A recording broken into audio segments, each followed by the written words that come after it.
jobs faster than anywhere else in America. In 1 year, the unemployment rate went from 4.7% to 15.3%. Companies that have sustained this community for years are shedding jobs at an alarming speed. And the people who've lost them have no idea what to do or who to turn to. They can't pay their bills. They've stopped spending money.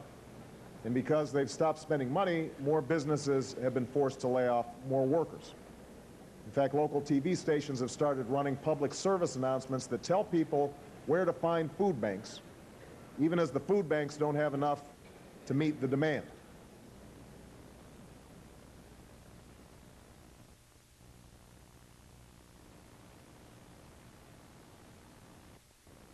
Thank you and welcome back to the second segment of the show for today. The topic is the Civil Rights Act of 1964 and public education in the South. And we're talking to the professor of sociology at Tennessee State University, Dr. KSanford. And of course, Dr. Sanford, let us continue our discussion from the last segment by giving you an opportunity to talk about the right of 1866, the Civil Rights Act of 1866, as well as that of 1964, and make some kind of comparisons as you so desire. Okay, and thanks so much again. In 1866, you had the Civil Rights Act at that particular time period with the 13th, 14th, and 15th Amendment to the Constitution that you would have thought would have given certain levels of civil rights, civil liberties to people of African descent as indeed being citizens of the United States. However, as you may imagine, a lot of resistance came about as a result of that. And so during this Reconstruction period, there was really almost an enactment of re-enslavement. And people really rose to try to prevent those types of civil liberties and that one act actually represented. So to carry you forth from that time period of 1870 after Reconstruction, we continued and everything was very much the same with Jim Crow laws, with very strong segregation types of incidents. And of course, 1896 Plessy versus Ferguson, our Supreme Court placed a frame that said everything had to be separate and of course unequal. Although of course it was Plessy versus Ferguson, separate and everything equal, we know indeed that it was unequal. Absolutely. And that was the law of the land.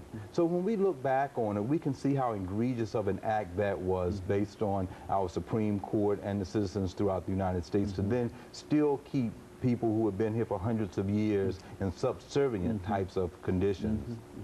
So, you know, Dr. Sanford, say something about Jim Crow, because about the differences in the accommodations and et cetera under that system. Jim Crow was a very egregious type of an act. What they had was things that were so-called separate, but they were indeed unequal. Many people might have images of we're talking about the school systems in the South.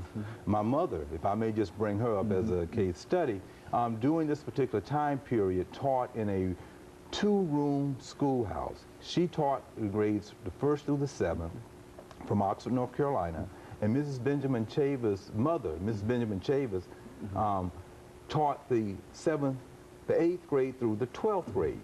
Now, other public schools had just a regular class and regular school system, as you may know of today, but these 1-room little schools were not up to par. They were not equipped with the same type of educational opportunities as they were for everyone else. And but it was the same way for every other accommodation that you could have possibly thought about that should have been open for everyone in the society to live in. And this is the type of a Jim Crow law that you had. It made everything certainly totally unequal, and it was very egregious on the part of our government, state, national, and even local governments that caused it and inflicted that upon a people.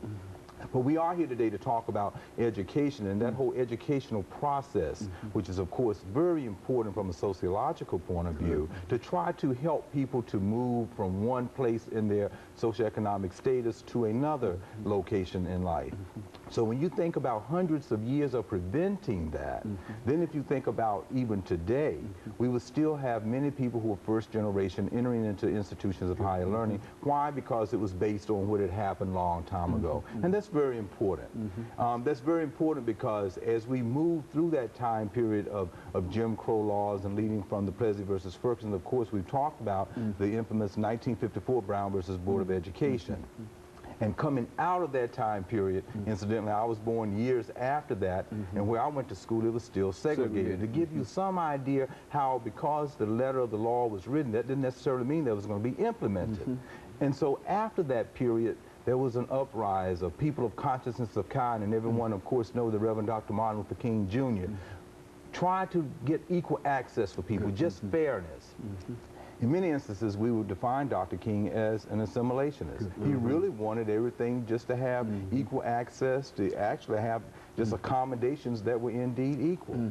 And so worked very hard for that. And I think this particular act of 1964 certainly represents that whole movement to try to bring about what the Constitution of the United States and the Declaration of Independence stated by the founding fathers of America. Life, liberty, and the pursuit of happiness. This whole issue of justice within the educational system.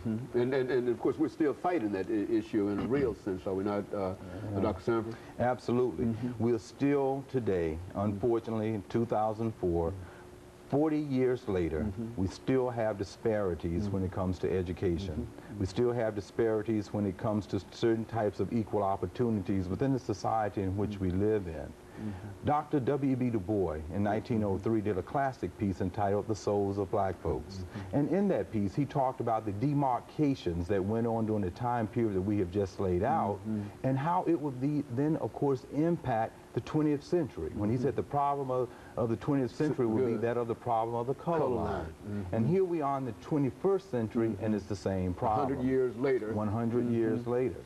And indeed, when we look at the latest research, when you think in terms of Brown versus Board and desegregation policies, schools have now started to become resegregated.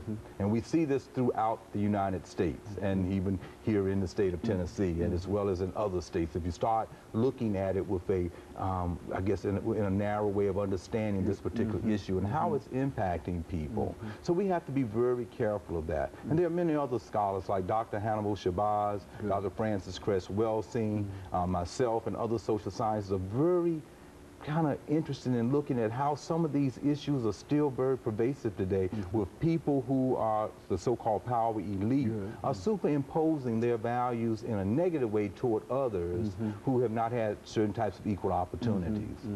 So we still have to understand that, we do not have a certain level of equality today, and that we still have to fight for it. And we ought to continue to celebrate this act of 1964 because it gave us at least a start in terms of trying to deal with some of the issues that we have now. Would that be a good assessment as we make preparations for this last, this second commercial break? Yeah, absolutely. We certainly need that. And when you think in terms of Thurgood Marshall, and as he fought so hard, he looked at the letter of the law and tried to bring about constitutional rights forward. So this is why this is so important for us to celebrate, because it did give certain types of opportunities. And Dr. King fought for that and died for that, as well as many other people out there who fought for it. So yes, it is certainly worthy of celebration, but we still have a lot of work to do.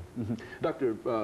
Sanford, what I'd like to do as we make preparations for this second commercial break, during this last segment, is to have you to, in a real sense, address our young people. That is to talk in terms of dealing with them, in terms of their responsibility and what they ought to do in order to make the Civil Rights Act of 1964 a reality. Absolutely. And we'll be back with our audience following this very, very short commercial break. The topic is the Civil Rights